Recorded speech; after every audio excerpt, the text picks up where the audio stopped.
move might make your head blow off. Hey, yo, it's a talk show host, Kaynah Lassiter. Join me for an episode of Relations, the most lit hour of adult conversation. Hold up, you know you can't forget about me. It's 51 Spade, alpha male G-O-D, one half of Relations. You wanna hear the truth? Can you handle the truth? It's where it's at, baby. It's where it's at, baby.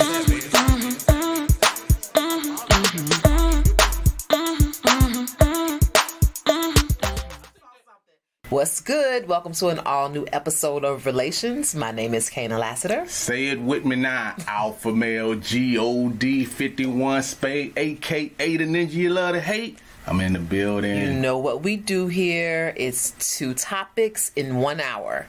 Our 2 topics tonight are, is sex important to a relationship?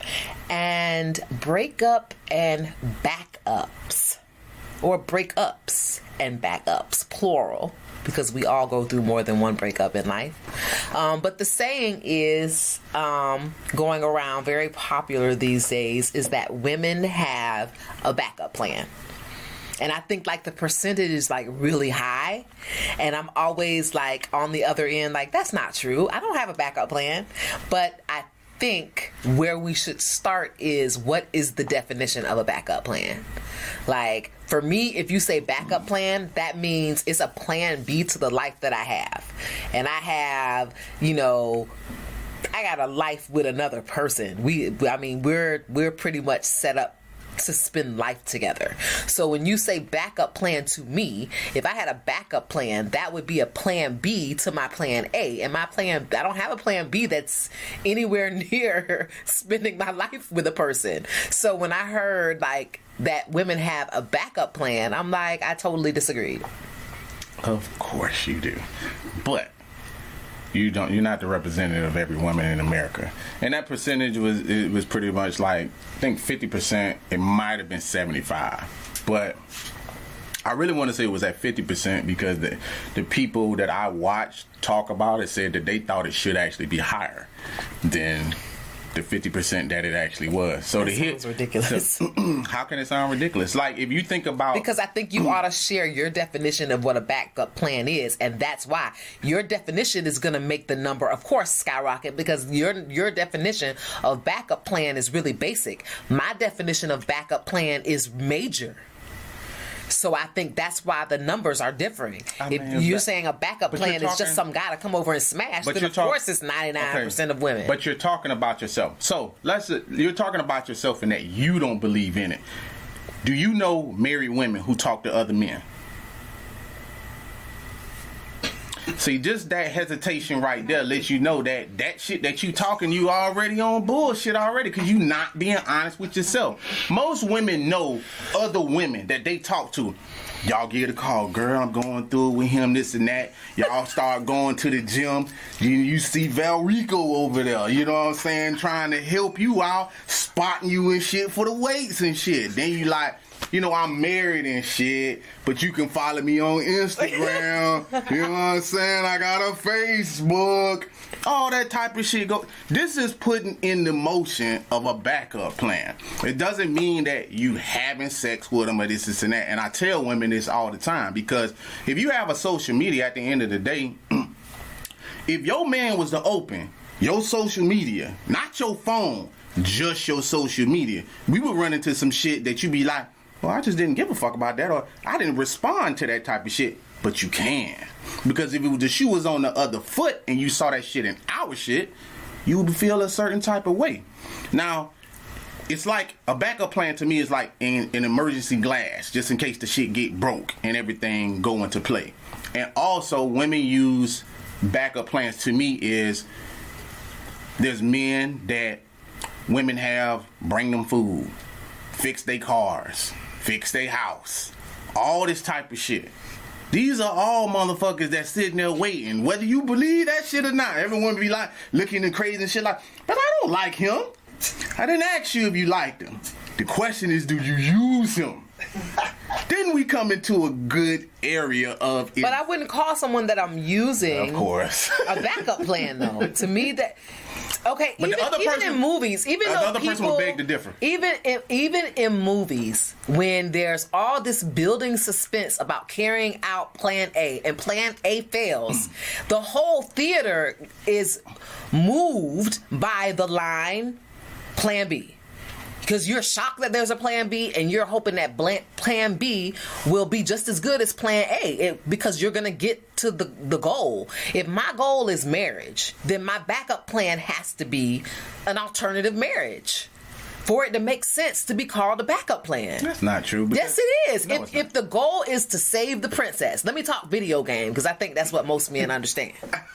But we're talking about women, so it doesn't matter whether the men understand it or not. We're talking about them lying ass women out here that's sitting there talking about they don't have a backup plan, so it won't have nothing to do with no men. It has a lot to do with men because it has a lot to do with men because you guys have this narrative about this whole backup thing that I think is doing a disservice because of what I said. You're to even have the statement out there and to create that narrative, I think is dangerous because it's not true.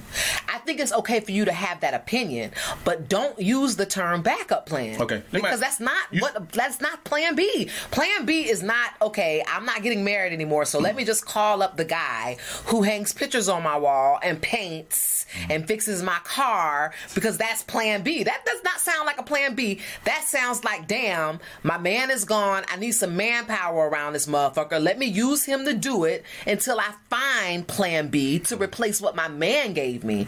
Just having some sidekick or some guy you use is not a backup plan. But if that's what y'all are calling it and then creating that narrative, then you're roped women into, just because they got some guy, a handyman, that they're hoes. Because that's what I think of when I join a podcast and I'm watching and they're saying 99% of women have a backup plan. I'm thinking, okay, so this is a show about a lot of hoes that's got a lot of dudes in their inbox, that's having a lot of conversations, that have a lot of backup situations. That's the narrative. It's not the narrative, well, if he leaves, she just calls over somebody to take out the trash. That's not what we're talking about here. Nah, that ain't what I'm talking about either. But you still didn't answer the question. Do you have homegirls that's married that talk to other men? You know what?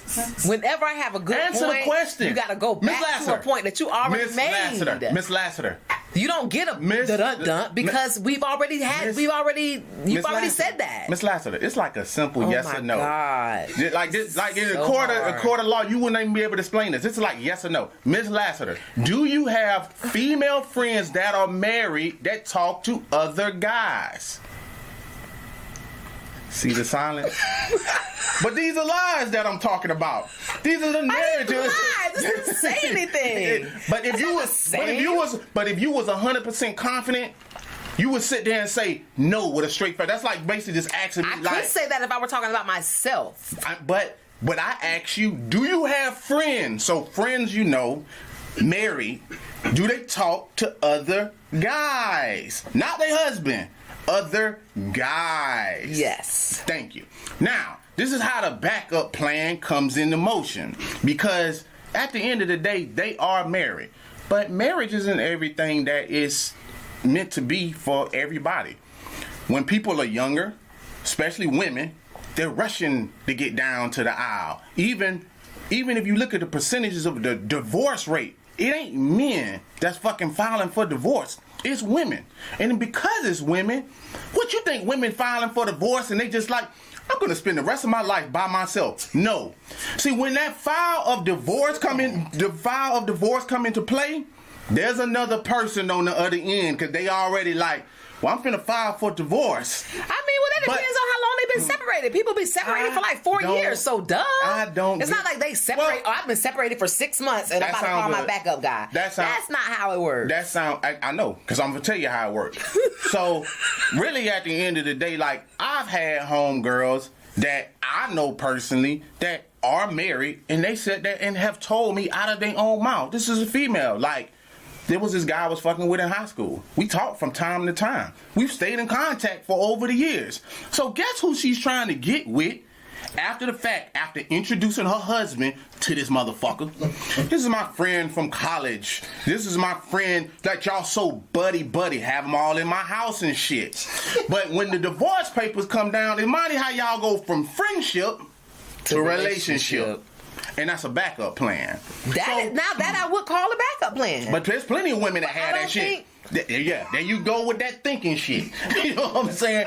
I don't think. But see, when I was explaining that, you was sitting there acting like you was just befuddled. Like, this shit is just impossible. Like, we're hunting for gold. And there's a map drawn out, like the Goonies. And there's no way on God's green earth that we could go on this treasure hunt and find some gold.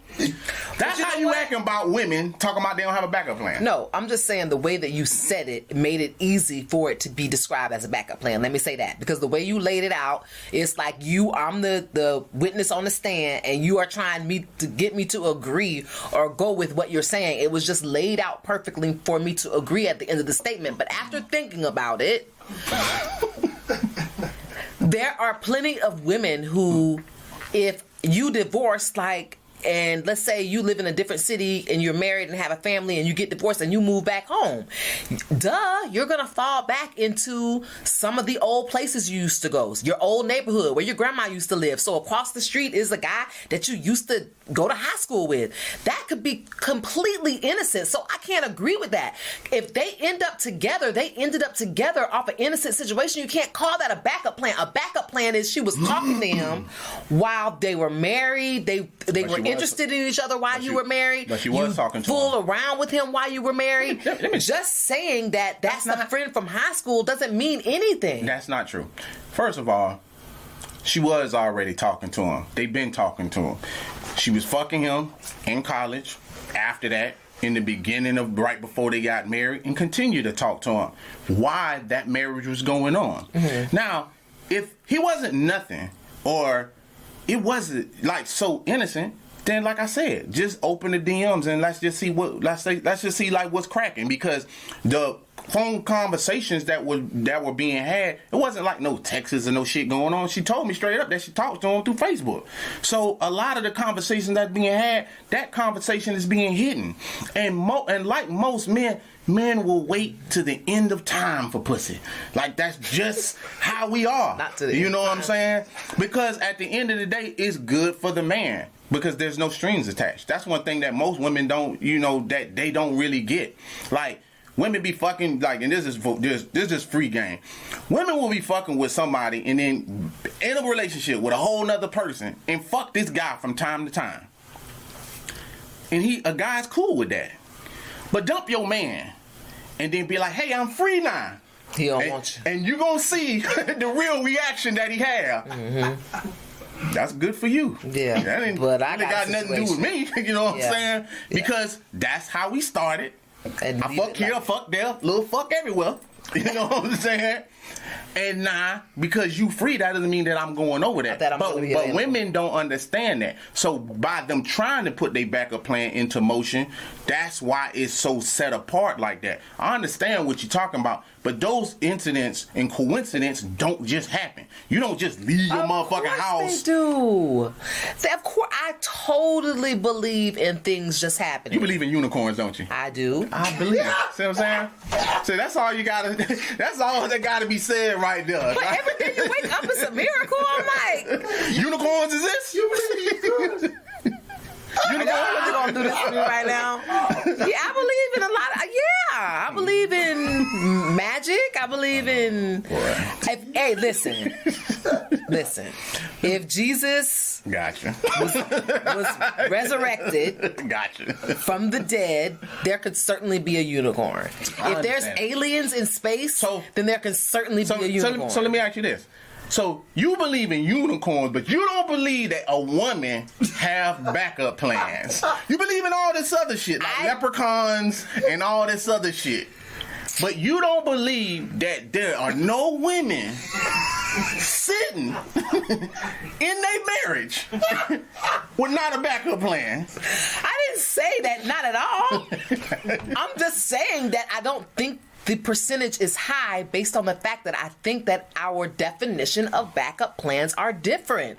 And I think that the conversation and the women, the narrative painted about women would change if we just make sure that the word backup plan is more defined. Well, because there are people that meet other people and it's totally coincidence that they're both free at the same time and it's just the right time for that two people. It does not mean that those two people were in other relationships and looked at each other as backup plans. I just don't believe that, because I've never got out of a relationship and into another one that I considered a backup.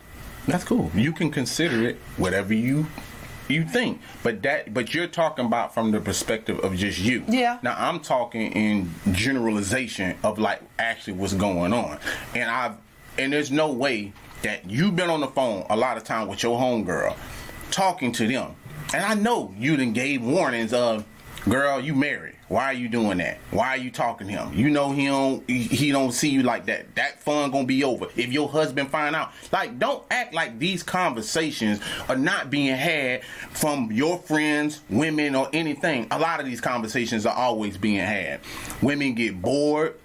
That men work too much, and a lot of. But we're not talking about cheating in general. We're talking about the phrase back.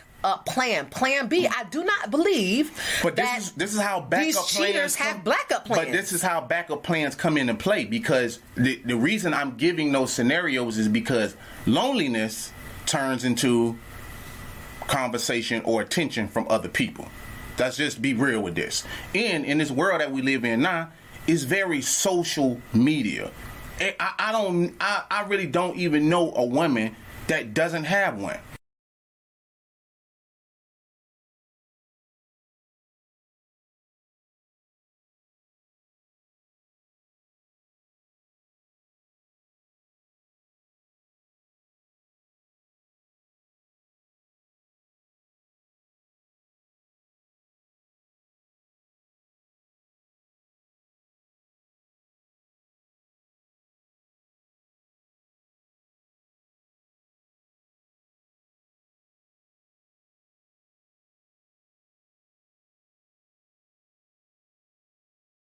You can send me that picture, but you post the exact same picture, like watch all these likes and this and that, and women answer what men they want to.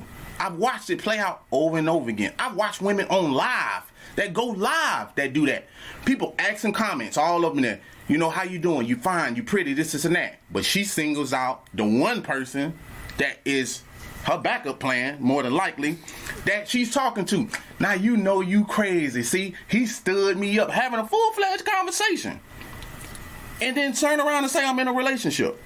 But if her man was in there, I bet that wouldn't even go like that at all. It's a backup plan. I don't care how you do it. I'm not saying a backup plan is that you fucking them. A backup plan is that your main goal. Yeah, but if you're having conversations, that's the narrative that you're creating. Because no one's saying. Should you be talking to anybody, to another person without your significant other knowing about y'all conversation? No, you should not. It's inappropriate behavior. It is inappropriate. But because somebody is acting inappropriately, they become a part of the narrative that they may have a backup plan. It's crazy. You can't say that. You can't create those type of narratives. I think it's dangerous. I think it's irresponsible. It's because you're saying that a backup plan could just be the handyman, because that's how it's created to begin with. And that's just not fair. That's just not fair. Because everybody that has people in their lives that are helping them is actually looking at this person as somebody that they want to be in a relationship with. Even if they do end up in a relationship with them, that wasn't premeditated. Gotcha. And so premeditated, when you say backup plan is a premeditated word. That means you planned to be that is not what in this situation. Yes, it is. If you plan something, you premeditated it. No, you can't say that definition of plan doesn't work because of your narrative. That is the definition of the word. Well, if it's a backup plan, then you premeditated it. Period. Yeah, but that does not mean that backup, like anything else. Backup plan means a fail safe, but your fail safe don't always work. So you can't say that. Hey, you could premeditate anything that you want to, because even my homegirl, she premeditated her being with the motherfucker that she was fucking since college, since all through, not through her marriage, but talking to him all through her marriage. And then once her marriage about to end, she was like, I think I want to give a go at him, and started cheating with him towards the end of her marriage. And once she fucking got out that marriage, she was like, hey, I'm free, I could be with you, and he was like, no. So that was her backup plan, but it failed. He didn't look at her like a backup plan, but she looked at him like one. Mm-hmm. So by her being married and just getting free pussy, he don't have to turn her down. Okay, but the difference, I think, because I don't know your particular homegirl, but in that case, I feel like your definition works because she was actively having sex with this person while she was in her marriage, and the conversations were inappropriate. I'm guessing if you're having sex, you ain't talking about unicorns and rainbows on social media. You're not, but you're talking about some nasty ass shit. But you know what? But it led up to that because what I said. In the marriage, they still stayed in contact. And that contact of a male and a female, just having conversations, and especially when you know the person, the guy could really be like, damn, man, I always found you attractive. You know what I'm saying? Now you married. It start off as like play. That's how it start off. Yeah. Come on, like, yeah. It start off as... I recognize that conversation. I know you do. and a lot of women recognize that shit because you're going to be comfortable with that person. So y'all can flirt with each other. You can do those type of things. And you can say inappropriate stuff to each other. You already know. It doesn't have to be like, this is just what it is. But you can set it in motion. So that way, if my relationship blow up, he already know I like him. The crazy thing is this, though. The crazy thing is you, though. No, because you know what? I hold myself accountable. So I'm like, you know what? Who am I attracted to in my head? What kind of guy would I like? Every guy that I've thought about that I've smelt in the last 5 years that smelt good or spoke well, somebody that would even be attracted to, guess what? They're already taken. They're spoken for. So it would be unintelligent for me to be like, that guy's a good backup plan. My backup plan would only work if my marriage failed and his marriage or his relationship failed. So that's putting it doesn't even make sense. For me, it doesn't make sense. But that's the same scenario that you just told me because her backup plan didn't work out and it failed. Right. So Johnny Gill, just keep saying my. You're talking about you, and we talking about women in general. Is a whole. And as a whole, I think there are more women like me who just have things to pass by time. It's not a backup plan. There's a lot of women. It's not a backup plan. Trust me. There's a lot of women that don't believe in unicorns. Trust me. Well, listen. And you are one of them. Let me tell you. I'm prove my point. So I'm thinking, you lost that point. I'm only gonna prove my point. When you would not answer if you have friends. Listen. We've been doing relations probably 5 or 6 years. During the whole time we've done this show, there's one thing we've always agreed on: that there is a shortage of good men to date. We've always agreed on that. Let me finish. And because we've always agreed on that, for you to sit here and say that, based on my definition of a plan B, that's even possible, I cannot think of another man who is available, ready to commit, or another man that I would want to commit to. Gotcha. Sitting here, there's only one, and that's the person that I'm with. So to me, I know for sure, just based on the statistics, that there's a shortage of marriable men or men who commit in the world to begin with. Then how are you painting this narrative that women have backup plans? Where are these backup men even come from who are qualified to be your plan B? Ask your friends that. Because they'll tell you where they come from. So no. Because we're gonna stay right here on this topic because just because you saying that, we have agreed that there's a shortage of men. We have. But we also have agreed that women pick horribly when it comes to men. See, the thing about this is where your narrative goes not right in this sense is if you probably pick bad men all the way around. So your thought process is thinking about where you stay at. And where you stay at, you might say to yourself like, damn, in this city that I live in, there's not a lot of eligible men here. But if you was to explore out of that, just like anything else, like a radius, your numbers start to increase. Just like an app, just like a dating app. Like when the radius is small, the selection is small. Your radius, you open it up, and then all of a sudden, there's more available women or men. But we all know that half of those are down low. I'll let you talk. Now, see, you're trying to paint a different narrative. And so we're talking about job. So listen, you're trying to paint a different narrative. The reality of it is, you pick fucked up men, and you thinking of that, your chances of not finding a real man is high. But that is absolutely not true. And when you're talking about people who holler at you, you know what I'm saying, in your DMs, this and that. So I want to talk about this. The other thing is when women use non-sexual commitments to men that they deal with. So there's a guy that either give you money, fix your car, this and that. I'm talking about these people. And don't be sitting there acting like you don't know what I'm talking about. Every woman knows what I'm talking about. You get the benefits of not giving sex, but get the benefits of what they'll give you because you know that they like you. Now, whether you look at them as a backup plan or not is fucking irrelevant. Because at the end of the day, they'll come through in the clutch. You fucking like need your house moved or need something. If you need to get out your husband's house, he'll show the fuck up. He'll risk life and limb because he want to fuck your ass, and you know this already. Now, if he just so happened to work itself out, you know what I'm saying? It will.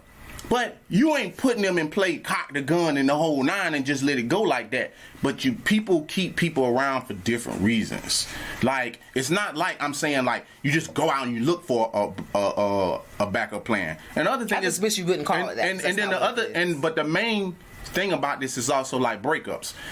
When you're talking about breakups, most people, when you're talking about that, they're not honest about their breakups. So are we switching topics? Is that what we're doing? No, it's breakups and backups. Okay, but we were just on... Oh, that's what we are talking about. Exactly. Wake up. It's time to switch. Wake up. Yeah, because you just want to switch. But it's breakups, and most people don't know how to break up either with their significant other or if they've been in this long relationship where things have went sour. Mm-hmm. So the attention that you get in a lot of times now, that's where the backup plan come into play because you already tired of this relationship. So keep in mind that she was in this marriage, you know, since her 20s, and now she's 30-something. Mm-hmm. You know what I'm saying? But why is this narrative even about women? Because I know men have, for me, I think men have way more, because it wasn't specified for just women. I feel like men have a backup plan. I think that's always been that way. But I think this narrative about women is new. It's been that way with men. But guess what? But I didn't bring up this narrative. You said, I don't believe that women have that shit, and I was answering the question. I never not once said that men don't have backups. Never not one time. But you wanted to know the answer to it because you just didn't believe it. That's why we were talking about women. Correct? See, silence is the main thing when people are in that corner and they're not right. Now, we can talk about men having backups, but it's still the same thing to me because, like, when men break up, men definitely have backup plans. Men don't. Sure, it's a toothbrush at your other bitch house right now. But don't act like women don't. You know what I'm saying? Because right now, fellas, go into Facebook, go into IG, you'll see some shit that you'll be like, so who is this? Who is this? Who is this? And then she gonna turn into Fred Flintstone, yabba dabba do. She ain't gonna know shit. She ain't gonna know what the fuck going on. She gonna be looking like my co-host right here, acting like she don't know what's going on. Oh, well, Leroy, that's nobody. Like he just yeah. So don't act like not Leroy. He got that glow. So don't act like women don't have backup plans. It ain't just men doing the shit. Women have that shit at a high rate. And like I told you, men don't even file for divorce half the time. Our toothbrush ain't at nobody's house. We ain't left no underwear at nobody's house. Yeah. You ain't got no body wash in the tub. Hey. That ain't got nothing to do with whether y'all have backup plans or not. And it ain't any body wash. It's the exact body wash that he probably used at home so he can go home smelling like the same soap he washed his ass with when he left home. That's cool. The same medications is all the shit that he fuck with is at his other bitch house. And y'all pack bags and take that bag right over to that bag other man. Go back home when we go home. That's right. Leave but you ain't coming back with that bag. So which one of those is a backup plan? You ain't coming one back of those to the bag things is to for the my moment. house. No. I can tell you that right now. You ain't coming to my house with that bag. You and that bag gonna be out on that porch. Believe that. Damn. Golly. He got mad. Nah, I wasn't mad. I'm just telling what it is. Trust ain't mad. You just sip a Kool-Aid? You okay? What the hell you talking about? That's because you like unicorns, ain't got nothing to do with it. Don't sweat the technique now. You gotta have points in this thing. It's called a debate show. You know what I'm saying? When people run out of points, that's when they get quiet. Oh, no. That's what's happening. No, you just crack me up. I think it's asinine because I think what you've described as a backup plan is a fucking moment. And I think that moment was described when you said we take a bag and we go back home with that motherfucker. When y'all motherfuckers is leaving toothbrush, cologne. No, wait a minute. It ain't even the cologne and the bath wash from your house. It's some shit she went and bought because you told her to and that she got at her crib for your ass. Y'all got backup plans. Gotcha. We have what moments. What does that have to? What does difference? That have? Backup plan is the same all the way around. Moments, and a backup plan and a moment is not the same. And you are a moment is in present. For even thinking that, and anybody that's thinking that it's a different. A moment is a moment is a moment in time. The moment is in the present, right? But guess what? But y'all have more than moments because just talking to somebody from point A all the way to point D is not a moment. So that's where you're wrong at. So your moment would have just been like what you subscribe. Hey, I just moved back home. You know what I'm saying? And Derek is over there. You know, I knew him from high school. That's a moment. Not talking to the motherfucker from the point in time that you got married all the way through your marriage. That ain't no moment. I will say that. If you're holding conversation all the way through your marriage and you used to be with the person, then you are potentially looking for that person as a backup plan if your situation fails. I'm just saying that number changes, meaning the statistic changes, when you separate what a backup plan is versus what a moment is. I think a lot of women have moments. I don't think they have a lot of backup plans. Sorry. The topic isn't moment. Sorry. The topic is backup plan. So we're not talking about the exclusion of women who don't have that. We're talking about the women who have backup plans. And I'm just saying that the number's lower. But it doesn't. Once you consider that your idea of a backup plan is totally fucked up. No, it doesn't. Because at the end of the day, I don't meet a bunch of women that like unicorns or think they exist. You know what I'm saying? So if I line 20 women up and you the only one believe in it, I don't think that number is, guess what? I think high. 18 out of 20 believe that there's unicorns, by the way. 2 people don't. Guess what? Because they're cynical. Hey, we on YouTube. You know what? And guess what? All y'all that think she's delusional, give me 2 thumbs up in the chat. You know what I'm saying? Go ahead, give me a subscribe. And we're going to do like Nick Cannon. You're out. You're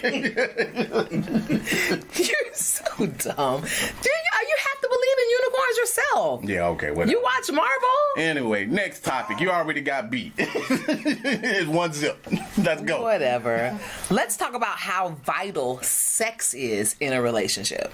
And this is going to be fun because normally I would say sex isn't everything. But I thought about a friend of mine, and I think that her relationship, if I'm being honest, fucking sucks. Like, I think it's cool, but for the most part, I think it fucking sucks. I think she deals with a lot of bullshit she shouldn't have to deal with. So I was thinking to myself that if his dick didn't work, like one day he woke up and he was like, his dick wouldn't work, and he went to the doctor, and the doctor was like, it's over. There's not a pill we can give you. There's not a surgery we can do. Your dick is just not going to work anymore. Would she still deal with the bullshit? I just would want to know. I think her answer would be no, because... Are you saying because she getting fucked that she's staying through bullshit? And it's hard for me to say, but I think your situation is more tolerable when you feel loved. And having sex, unfortunately, is a way that women feel loved, especially in your prime. My friend is the same age as me. I'm in my prime.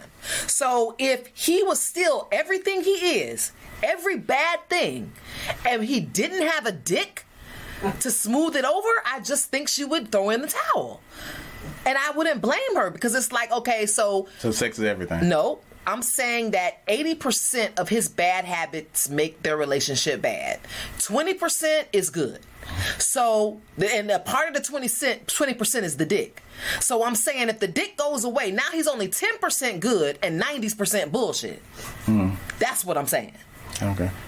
So you're asking her to choose 10% love and 90% BS. And I think that's just stupid for her to do. Now, if he loved her, the love was 90% and the dick didn't work, then I could shift the dick over to the 20% and there's still 90% or 80% of love there, or whatever the statistics would be. There would be more love than bullshit. But because there's more bullshit than love, I think if the dick goes, the relationship goes.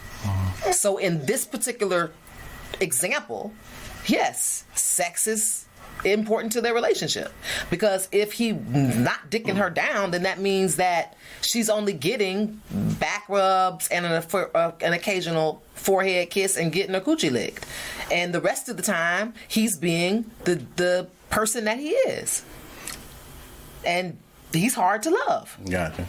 But let's take that scenario out of it. Is sex just important to a relationship? I think it is, based on that example. Okay. Because there are good and bad things about people, and those things are tolerable when that person is being giving. Unfortunately, I don't have a lot of friends who are married to millionaires, so the giving is at some point gonna not be materialistic. It's gonna be physical giving. So that is gonna include words of affirmation. That's gonna include quality time. That's gonna include sex.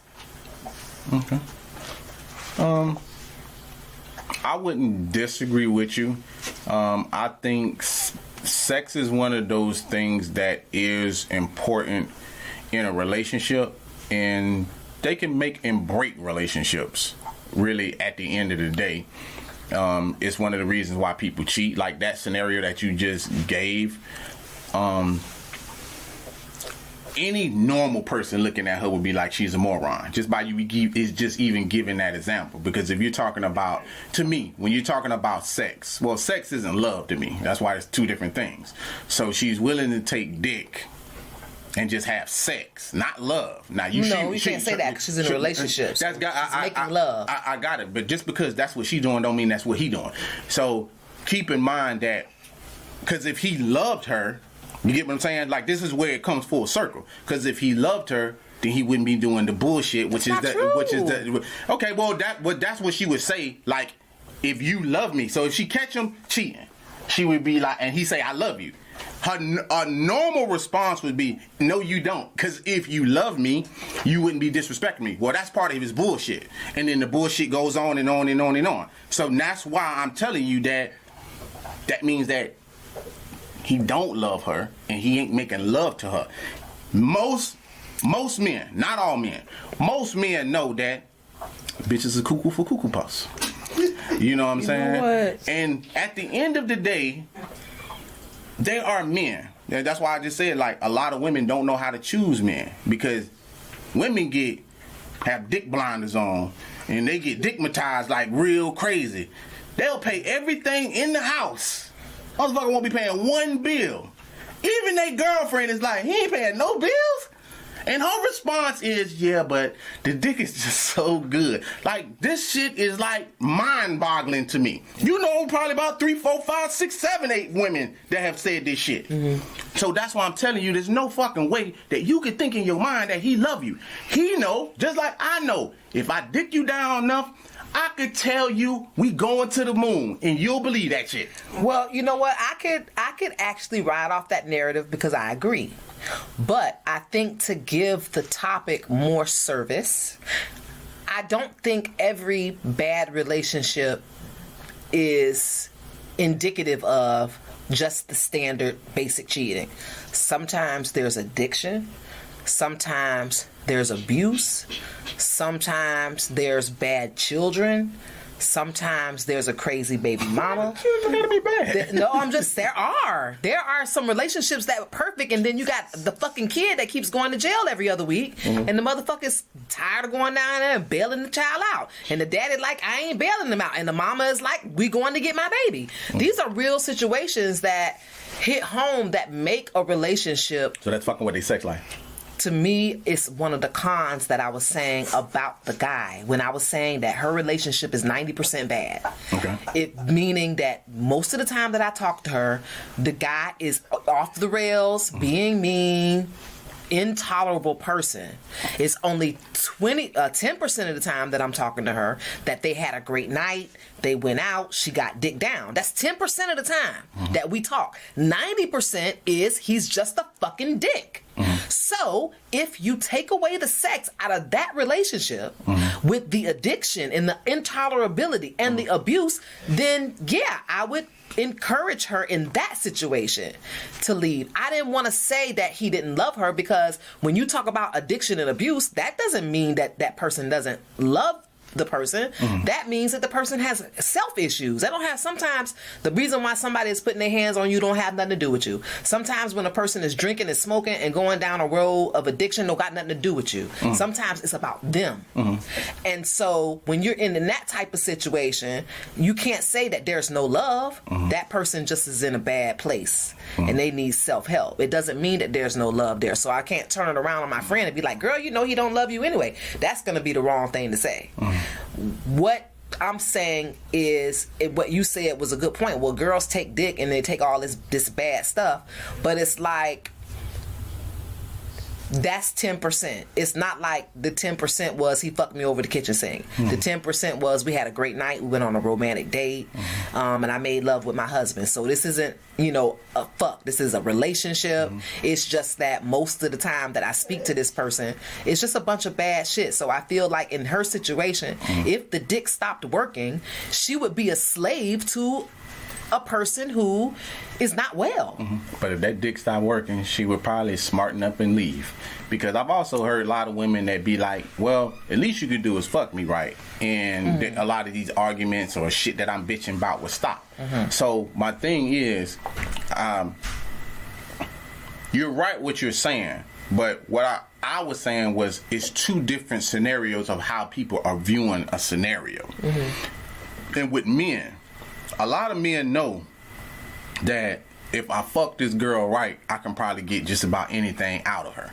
Like, most men know this. It's women that don't know this. So that's why they find themselves in fucked up scenarios. But just because you feel that way and you're like, I'm making love to my husband and this is what I really want to do, does not mean that that other person necessarily love you. It could be right, wrong, don't really know, but I'm just saying it's a gray area. Now, if I flip it around and then I say, that exact same scenario, for me, 10% ain't fucking enough. I don't give a fuck what she giving. Head for 10 minutes or 10%, pussy, any of that shit. Like, the 90% of that bullshit is not enough for me. Like, 90% of bullshit getting her ass kicked out. Yeah. That's for me. And I don't care how much she say she love me. I can tell you got your own crib. She getting her ass out. No, you don't live at nobody else's house. I mean, but what I'm saying is, like, when you're talking about being tolerable of like 10% just because the dick is good, and we're talking about, is it important to like a relationship? In that scenario, yeah, it is for her. Now, let's turn the tables around and let's say that a person has a sex addiction. Is sex important in that relationship? Because now that person is abusing it. You see what I'm saying? Is it that? I think it becomes more important in that relationship than anything else, because the person is already dealing with an addictive personality. I'm not saying that the sex, I think the importance of the sex heightens now. Yeah, but both of the people have to have the sex addiction, and this is where this go wrong. So that's why I gave that example. It's because now we're in a scenario where the woman can be like, this is too much sex, because the motherfucker just have a sex addiction. He want to come home, fuck. After dinner, he want to fuck. Like, it is too much because he has an addiction. You see what I'm saying? But the other person don't have the addiction. So now he's on 90%, she's on 10, and she's like, hey, this too much. And if you go to any counselor, even though what you just said, that counselor, I'm willing to bet, would say, no, that's wrong. You have an addiction that needs to be fixed because you're overdosing. Because anything that you overdose on isn't good for you. So whether it's food, sex, does not matter. So now the sex isn't good for that relationship. It might not be good, but it doesn't become less important to the relationship. Just because it's not good doesn't mean it's not important. Yeah. I mean, I definitely give that, but I was just giving the examples of both of those just to show that just because one could be on 90% of bullshit, one could be 90% of over sex. So even though they could be both of them important to the relationship, doesn't mean that one or the other. You see what I'm saying? It's like they both in bad scenarios, they just at opposite sides of the spectrum. Yeah. You know what I'm saying? Now, I do think that, you know, we all human beings, you know, at the end of the day. How important is sex? I think that would be something that you have to talk to your spouse about. How often that you do it. Like, I have homeboys that be like, the sex is just too, you know, my girl want to fuck too much. You know, and from a man, a lot of times, younger men, middle-aged men, and older men, we go through sex spurts. So, of course, like when you're younger, that's where that terminology comes from, fucking like a rabbit, because that's what you want to do. Middle age, you got your groove and you there. Older, you might slow down a little bit, but because women peak at different times, a lot of times the sex don't really measure out. So in that relationship, it depends on where y'all are. You know what I'm saying? Because most women like older men anyway. So by the time they hit their peak, did you catch your guy at the end of his downfall? And now it's important to you, and now you're nagging about, well, we don't really have sex a lot because you at your peak. I think the best answer is whether sex is, or how vital sex is to the relationship, depends on the person's love language. Like, and to me, like, trust me, this love language shit I was never into. And when I first heard it, I was like, this is going to be a bunch of bullshit. However, when I recognized what my love language was, and I recognized how somebody, if they're loving me their way, I still didn't feel loved. And so if sex is vital to the relationship, just like you said, when it's important to both people. And if it's important to one person, it's still the other person's responsibility to love them in that way. So what I'm saying to you is, if my love language, if number one on the list is physical touch, whether that's the way you receive love or not, it's the way you have to give love, because that's the way the person receives it. You cannot give love the same way you receive it. It does not work, because you might be trying to give it, but the person is not receiving it as love. That's why I had an issue with my spouse with being very touchy-feely, wanting to be on him all the time, lay in his lap. And he was a person that wasn't used to that. But my love language is definitely physical touch. So every time he would jerk or push me away or say, don't do that, it hurt me deeply. And he was like, why? I'm just not a person that did that. You know, it's not a big deal. I love you. But I didn't receive that well, because my love language is physical touch, and him telling me that that's not the way he's ever been in his life didn't make it go away. Physical touch is still my love language. So if he needs to make me feel loved, he has to resort to physical touch. His love language is he likes to receive gifts. So I gotta stay on top of my game and make sure that I'm up on my gift giving and that I put thought into it. You know what I'm saying? Because it's important to him. That's how he receives receives love. I can't change that because in my past, people used me. So your love language is receiving gifts. I'm not going to be able to do that because everybody I was with used me for money. So I don't believe in buying people gifts. So I'm going to love you in the love language that I want to love you in because of my past. That is trauma. And it's ridiculous, and you can never make a relationship work like that. You have to love a person in their love language. So if their love language is physical touch, whether you like having sex or not, get with it. What the fuck does this have to do with is sex important to the relationship? Because everything. Anyway, I'll let you ramble on. I'll let you ramble on. How did I say that? How did that not compute? I let you ramble on about that. Let me show you something about relationships. That's going to really show you something about what that love language shit is bullshit. Are you really saying love language is bullshit? That most definitely is bullshit. Love language is a way for had to be invented by some women based on just about like how the woman feels, because none of this shit matters to when it comes to men. I've discussed this over and over again, and I'm gonna show you some shit.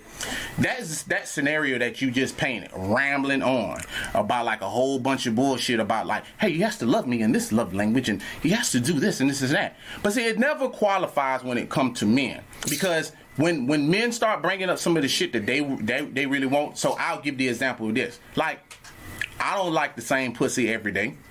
I want some extra pussy. But most women, not poly women, not women that's into threesomes, women that love you, that want this one-on-one thing, I should be enough for you. I don't give a fuck how much my love language say, give me gifts. Give me some more vagina. Give me something that I want. She's gonna look me in my face and say, I should be enough for you. And she ain't gonna give no damn or two fucks about my love language. So don't give me this shit about you should love that person in their love language. That's like hold on. Pussy is not on the love language list. Why? Because I'm a man? See what I'm saying? See, love language only appears to be for what the woman wants. See, that's nothing. You should just be able to hold my hand, and I should be able to put my head on your lap, and it's just like affection. Well, that's just some pussy. You know what I'm saying? It don't mean nothing to me. It's just something that I need. It's a hole. It's nice and moist and warm. It's something that I just need to slide in from time to time. Not yours. Just somebody else. Because it's my love language. The fuck out of here. Like, what you talking about, man? Well, why don't you make the list of love languages from the men's perspective? I will, but what I'm saying is like you can't tell people that love the other person. Well, you kind of have to. Because like really at the end of the day, most people, to me, I don't really feel like people use relationships is ownership. And a lot of times what go on is like because this person say I love you, they feel like they own everything about you. Mm-hmm. So they want to dictate where you go, where you can't go. Who you can only fuck me. I don't want you fucking nobody else. That has nothing to do with love. Mm-hmm. That's ownership. Last I checked, I ain't no slave. Mm-hmm. You understand what I'm saying? So you can't say that you love me and then I say something to you like, listen, we in a relationship, but I can't eat nuggets 175 days. Like, every once in a while, I want some shrimp. You understand what I'm saying? Without you getting mad at me. You know what I'm saying? Because I want to try something else. But because she love me and feel she own me, she gonna be like, are you fucking crazy? That's what she gonna say to me. And don't give two fucks about my love language. Again, ladies and gentlemen, threesomes and anything of the nature are not on the list of love languages. Gotcha. Well, we don't have to have a threesome. Let me go out. You know what I'm saying? Without you. This ain't a threesome, you know what I'm saying? It's just something that I need. It's something, to me, it's an urge that is just like bothering me. That's a gift. You can call that gifts. It's the hunt. Because I'm a hunter. And it's what I need. I need to get out on the 7 seas. I'm a salesman.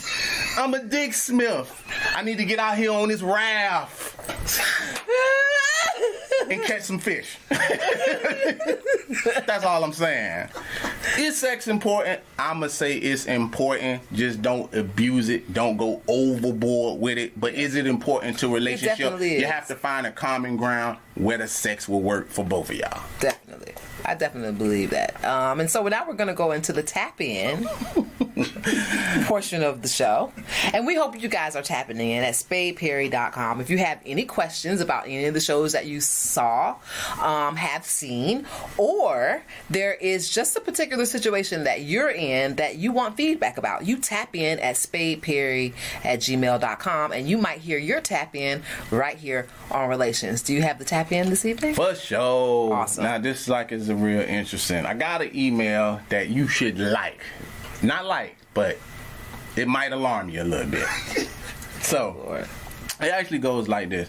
Woman emailed me. She wanted to stay anonymous, and she basically said that she loved the man that she was with. They've been together like 15 years. They got married, and this is that's like the last for, I think, 6 months or 7 months. So they had been together that long, and then they finally got married. And she's saying now that she feel like she made a mistake. So now that they are married, she's like, I love him, but I don't think I love him enough to be married to him. And now she wants out of the marriage, and she just hasn't figured out how to tell him. And she asking for advice. Oh my God. I think, since I don't know the details, I'm going to say this. I'm thinking if she just fell out of love and there was nothing that he did that was really wrong, then she should probably get a third party. She should, one, start therapy herself, and then when her therapist thinks it's time, they should invite her husband in, and they should tell him, or the therapist should coach her on what to say, because it's so easy to leave somebody when you have reason. You smoke, you drink, you haven't worked in the last 6 years. I can't take it no more. It's different when you married somebody and you stayed in a committed marriage that they think is good for 15 years, and then you wake up one morning and decided it was a mistake. So I think there's more fragility there, because you can't point the finger at the person you're leaving. You have to point the finger at yourself. And so in order to do that, I think you need help. I think because it's hard to say it's about me, not about you. I did this to us. I think that's a very hard thing to do, and I think she needs professional help with this one. This is beyond relations. Okay.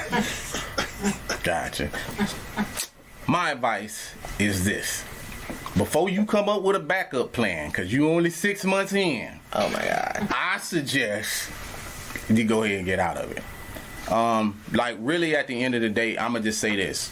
From what I gather is, a lot of times, when you meet someone in most cases where y'all are high school, like, sweethearts, and this is all you know.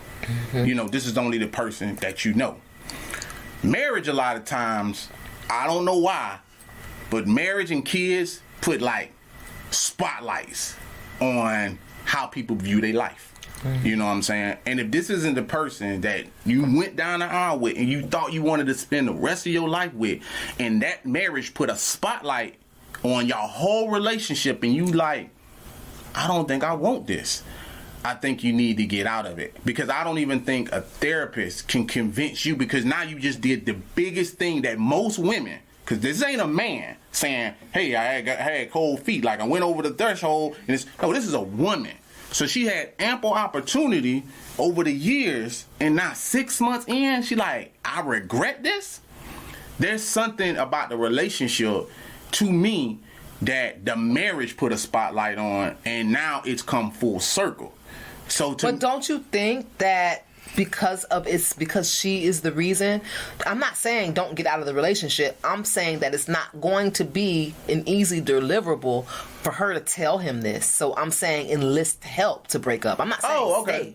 I'm saying get self-help for yourself so that you know how to deliver it the right way. Because this is going to be damaging. Okay, I don't disagree with that, but to me it's going to be damaging either way. Because one thing is, all the time has been there. And this is something that he's going to think about too. And he did something that was big that he will feel in the woman's eye that should have been big for her too. and now is like, hey, this is a mistake, and I don't, I get what you're saying. You're trying to soften the blow, but I think either way it go, that blow won't be softened. Right. You know what I'm saying? So I get it, but I just wanted to make sure that you just don't stay in the relationship. No, definitely get out. And then get a backup plan, and then, you know what I'm saying, shit go left. So it's 6 months in. You do some due diligence about, like, it's just 6 months, so let me do something about this now. Then let it drag on, drag on, and then be thinking it'll get better, and then it don't, and then you have a backup plan. Yeah, definitely. I definitely agree with you. I hope you have a tap in for us next week. My name is Kaynah Lassiter, and you can find me at Kaynah Lassiter on IG. And I think that's the only platform you can find Kaynah Lassiter on these days. Oh, okay. Well, I'm on both platforms. I'm on Twitter and IG, and you can reach your boy at 51 Spade. That's how it go down. And if you see the new outfit, you looking for these GOD shirts, you need to go to the other IG, that's Alpha Male God Creations. It's www.alphamalegodcreations.com. And like I always say about this time, peace.